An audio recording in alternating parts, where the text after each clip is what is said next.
नमस्कार, आप देख रहे हैं अपना उत्तर प्रदेश। मैं हूं आपके साथ सचिन चौहान।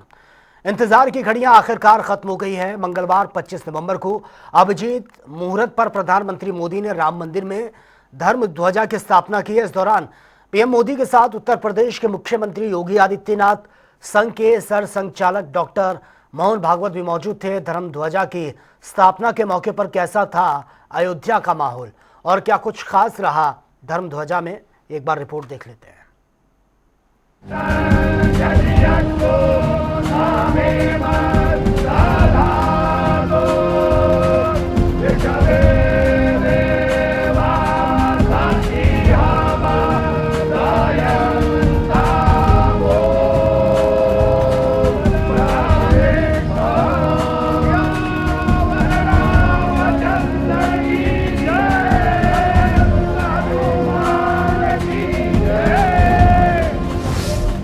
राम मंदिर के शिखर पर धर्म ध्वजा की स्थापना। अभिजीत मुहूर्त पर पीएम मोदी ने की धर्म ध्वजा की स्थापना। राम भक्तों का इंतजार आखिरकार खत्म हुआ। अयोध्या में ऐतिहासिक क्षण आ गया है। श्री राम जन्मभूमि मंदिर के शिखर पर धर्म ध्वजा फहरा दी गई है। प्रधानमंत्री नरेंद्र मोदी ने इस पवित्र पल में हाथ जोड़कर भगवान श्री राम को नमन किया। वैदिक मंत्रोच्चार के बीच यह ध्वजारोहण अभिजीत मुहूर्त में संपन्न हुआ, जिससे रामनगरी उत्सवमय माहौल में डूब गई। प्रधानमंत्री नरेंद्र मोदी ने 191 फीट ऊंचे शिखर पर धर्म ध्वज फहराया। कार्यक्रम के लिए रामनगरी दुल्हन की तरह सजाई गई। चारों ओर अयोध्या में रामधुन गूंज सुनने को मिली। इस कार्यक्रम में कई खास अतिथि शामिल हुए। पीएम मोदी और आरएसएस के सर संघचालक मोहन भागवत ने श्री राम जन्मभूमि मंदिर के शिखर पर भगवा झंडा फहराया, जो मंदिर का निर्माण पूरा होने का प्रतीक है। इस दौरान उत्तर प्रदेश के मुख्यमंत्री योगी आदित्यनाथ भी मौजूद थे। आज संपूर्ण भारत और विश्व राममय, धर्म ध्वजा की स्थापना पर बोले पीएम मोदी। राम मंदिर पर धर्म ध्वजा की स्थापना के बाद प्रधानमंत्री मोदी ने कहा कि आज संपूर्ण भारत और विश्व राममय है। हर राम भक्त के हृदय में अपार अलौकिक आनंद है। सदियों के घाव भर रहे हैं। आज सदियों की वेदना विराम पा रही है। सदियों का संकल्प आज सिद्धि को प्राप्त हो रहा है। सियावर रामचंद्र की जय सिया राम। आज अयोध्या नगरी भारत की सांस्कृतिक चेतना के एक और उत्कर्ष बिंदु की साक्षी बन रही है। आज संपूर्ण भारत, संपूर्ण विश्व राममय है।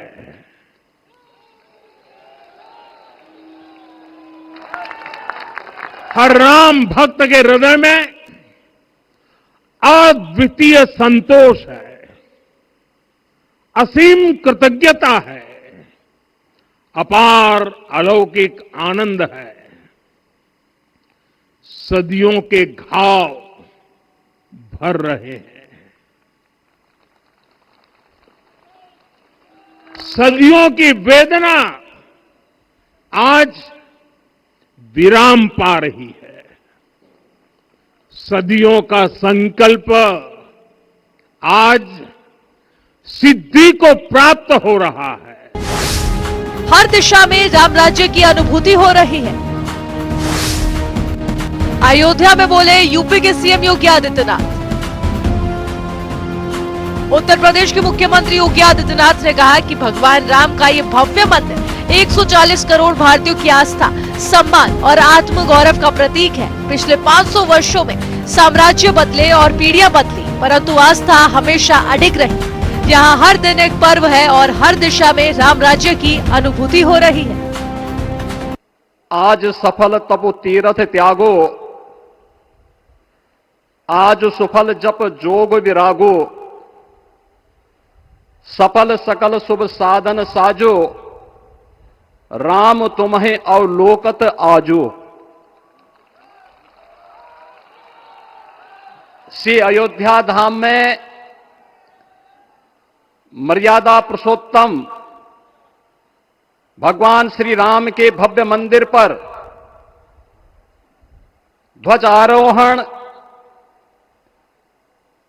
एक यज्ञ की पूर्णाहुति नहीं बल्कि एक नए युग का शुभारंभ है।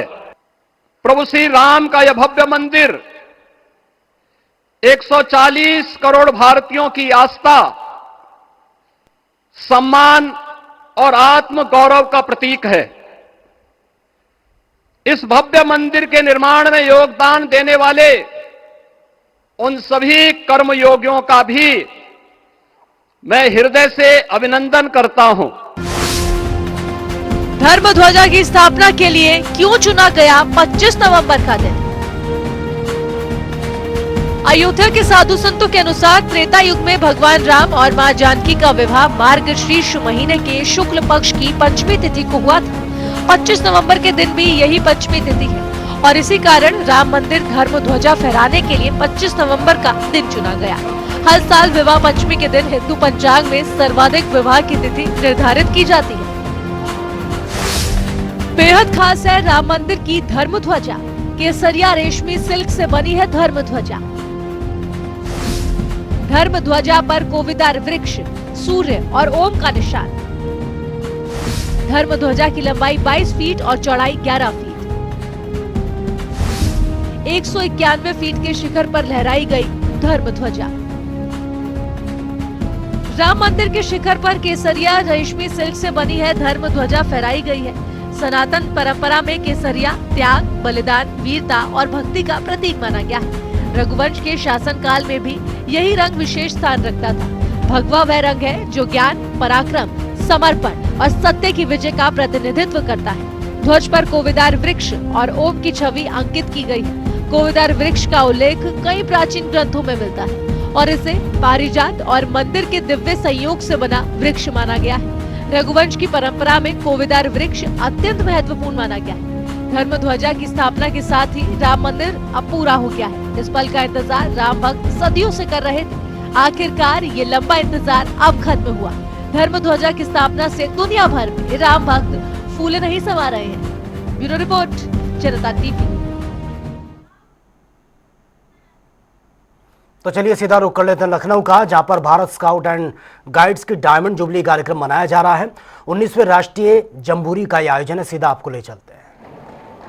याद करिए 1963-64 में जमहूरी का आयोजन उत्तर प्रदेश में हुआ था और तब से यह अवसर उत्तर प्रदेश को प्राप्त नहीं हुआ। जब मेरे सामने डॉक्टर महेंद्र सिंह जी ने, डॉक्टर प्रभात कुमार जी ने ये प्रस्ताव रखा और डॉक्टर अनिल जैन जी ने मुझे फोन से बताया कि आप लोग क्या नेशनल जमहूरी का आयोजन करने के लिए गंभीर हैं? हमने कहा आज ही पत्र भेज रहे हैं और मैं धन्यवाद दूंगा कि उन्होंने 19वीं जमहूरी का आयोजन उत्तर प्रदेश में किया है। 19वीं जमहूरी उत्तर प्रदेश के लिए इसलिए महत्वपूर्ण है क्योंकि याद करिए उत्तर प्रदेश भारत की अनलिमिटेड पोटेंशियल का प्रदेश है। याद करिए ये वही प्रदेश है जिस प्रदेश में मर्यादा पुरुषोत्तम प्रभु श्री राम ने जन्म लिया। आज ही श्री राम जन्मभूमि का भव्य मंदिर बनकर के तैयार हुआ है और आदरणीय प्रधानमंत्री जी के कर कमलों से भारत का भगवा झंडा आज श्री राम जन्मभूमि पर ध्वज का आरोहण के साथ लहराता हुआ दिखाई दे रहा है। ये वही धरती है जिस धरा पर राम ने जन्म लिया। ये वही धरा है जहां लीलाधारी भगवान श्री कृष्ण ने जन्म लिया और अपनी लीलाओं को भी रचा। ये वही धरा है जिस धरा पर महात्मा बुद्ध ने पहला ज्ञान भी दिया उत्तर प्रदेश की धरती महात्मा बुद्ध के राज्य की धरती है और महापरिनिर्वाण के साथ साथ भगवान बुद्ध ने सर्वाधिक चातुर्मास भी उत्तर प्रदेश की धरती में व्यतीत किए। ये वही धरती है जहां 24वें तीर्थंकर भगवान महावीर का महापरिनिर्वाण हुआ। उत्तर प्रदेश कई जैन तीर्थंकरों की भूमि है। प्रथम जैन तीर्थंकर भगवान ऋषभ देव अयोध्या की धरती में पैदा हुए थे। उत्तर प्रदेश ये वही धरती है जिस धरती ने, याद करिए, ये वही धरती है जिस धरती पर मात्र 23 वर्ष की उम्र में 1857 में देश की आजादी के लिए झांसी की रानी लक्ष्मीबाई ने हुंकार भरी थी और झांसी की रानी लक्ष्मीबाई ने कुछ समय एक ही संकल्प लिया था कि मैं अपनी झांसी विदेशी हुकूमत को नोचने नहीं दूंगी, हरगिज नहीं दूंगी। ये वही ऊर्जा है जिस ऊर्जा का आह्वान करने के लिए आज हम सब इस जमहूरी के माध्यम से आपके पास आए हैं। उत्तर प्रदेश ये वही धरती है जहां पंडित राम प्रसाद बिस्मिल, ठाकुर रोशन सिंह, अस्फाउल्लाह खां जैसे क्रांतिकारियों ने, चंद्रशेखर आजाद जैसे क्रांतिकारियों ने देश की आजादी की लड़ाई को मजबूती के साथ आगे बढ़ाया था। और ये वही धरती है जिस धरती में स्वतंत्र भारत में सबसे ज्यादा युवा निवास करता है। भारत का सबसे अधिक युवा किसी प्रदेश में निवास करता है तो वह उत्तर प्रदेश ही है। और उत्तर प्रदेश की इस धरा पर 19वीं जमहूरी इस दृश्य अत्यंत आह्लादकारी है। हम सबको एक नई प्रेरणा प्रदान करने वाला है। उत्तर प्रदेश के नौजवानों के अंदर एक नई ऊर्जा का संचार करने। चलिए खबरों में आगे बढ़ते हैं। रामनगरी अयोध्या में प्रधानमंत्री नरेंद्र मोदी ने पहले रामलला के दर्शन किए, फिर उन्होंने धर्म ध्वजारोहण किया। आरएसएस चीफ यानी कि मोहन भागवत, मुख्यमंत्री योगी आदित्यनाथ और दोनों उप मुख्यमंत्री केशव प्रसाद मौर्य, साथ ही ब्रजेश पाठक समेत करीब 18,000 विशिष्ट अतिथि इस ऐतिहासिक पल के साक्षी भी बने हैं। राम मंदिर के शिखर पर इस भव्य ध्वजारोहण को लेकर राम भक्तों में खुशी की लहर देखने को मिल रही है। और इसी धर्म ध्वजा को लेकर अयोध्या के संतों का क्या कुछ कहना है वो भी एक बार सुन लेते हैं। राम की नगरी अयोध्या में आज बेहद खास दिन है। धर्म ध्वजा का आरोहण किया गया है, प्रधानमंत्री नरेंद्र मोदी ने किया है। मोहन भागवत आरएसएस के प्रमुख वो भी साथ में मौजूद रहे हैं। मुख्यमंत्री योगी आदित्यनाथ और दोनों डिप्टी सीएम के साथ करीब 8,000 से ज्यादा विशिष्ट अतिथि आज कार्यक्रम में शामिल हुए। अयोध्या के जो संत हैं वो आह्लादित हो रहे हैं, प्रसन्न हो रहे हैं। और हमारे साथ तमाम साधु संत आचार्य भी हैं, उनसे बात भी करेंगे। महाराज जी, आज अयोध्या के संत क्या कह रहे हैं, क्योंकि आज धर्म ध्वजा का आरोहण किया गया है, देश के प्रधानमंत्री ने किया है। जी बिल्कुल, निश्चित रूप से मैं स्पष्ट करना चाहूंगा कि अद्भुत, अकल्पनीय, अद्वितीय। और विज्ञान कहता है कि मंदिर का जो ध्वज होता है वो बहुत ही महत्वपूर्ण होता है, ब्रह्मांडीय और दैवीय ऊर्जाओं का प्रवेश बिंदु होता है। और तो और महापुराणों में, शास्त्रों में, निर्णय सिंधु संहिताओं में भी वर्णन आता है कि जिस मंदिर का शिखर ध्वज नहीं लगता है उसमें नकारात्मक शक्तियों का प्रवेश होने लगता है। तो आज वो पावन क्षण था जो हम सभी साक्षी बने हैं। और यह शायद मैं कहूं कि परम अनिर्वचनीय है, ये मुखवाणी से व्यक्त नहीं हो सकता। यहाँ दो संयोग बने हैं, आज प्रभु राम के मंदिर का वो धर्म ध्वज का लगना और आज शाम को सीताराम विवाह का परम मंगलमय उत्सव। तो हम सभी भक्तजन, हम सभी सनातनी क्यों न गाएं अपने मसीहा के अफसाने बार बार, यही कहना है। दुम दाना धे धिम दाना ना ना ना दुम दाना धे धिम दाना ना ना ना दुम दाना रे हे ना रे ना सजा दो घर को गुलशन सा अवध में राम आए हैं लगे कुटिया भी दुल्हन सी मेरे घर राम आए हैं राम राम सिया राम राम सिया राम राम सिया राम राम राम सिया राम राम सिया राम राम सिया राम राम राम सिया राम राम सिया राम राम सिया राम उमा कहूँ मैं अनुभव अपना, यह बाबा भोलेनाथ का अनुभव है। सिया राम मैं सब जग जानी करहूं प्रणाम जोरी जुग पानी। आप सभी प्रियजनों को इस चैनल के माध्यम से अवध धाम से वैष्णवाचार्य विनयानंद महाराज जी की तरफ से अनंत मंगल शुभकामनाएं, साधुवाद, धन्यवाद। आज सीता जी का आज के दिन भगवान राम का विवाह हुआ था, वो भी एक संयोग पड़ रहा है। तमाम जो साधु संत हैं, संत समाज किस तरीके से मनाएगा भगवान राम का विवाह की जो बिल्कुल बिल्कुल वो पद्धति है, मुझे वो पारंपरिक भाव याद आ रहा है। मिथिला का हाँ मिथिला का कण कण खिला जवाई राजा राम मेरा हो ला ला ला ला ला ला हे मिथिला का गण गण खिला जमाई राजा राम मिला कनक अटारी जनक दुलारी तोहे देखे ओ धनुधारी पलकों में हाँ पलकों में लेके छुपा जवाई राजा राम मिला मिला रे मिला रे मिला मिला ऐसा पाहुन मेला ऐसा पहुना मिले। एक सवाल ले लेते हैं महाराज जी आपसे। धर्म ध्वजा का रोहड़ हो चुका है, धर्म ध्वजा यानी विजय पताका फहर चुकी है।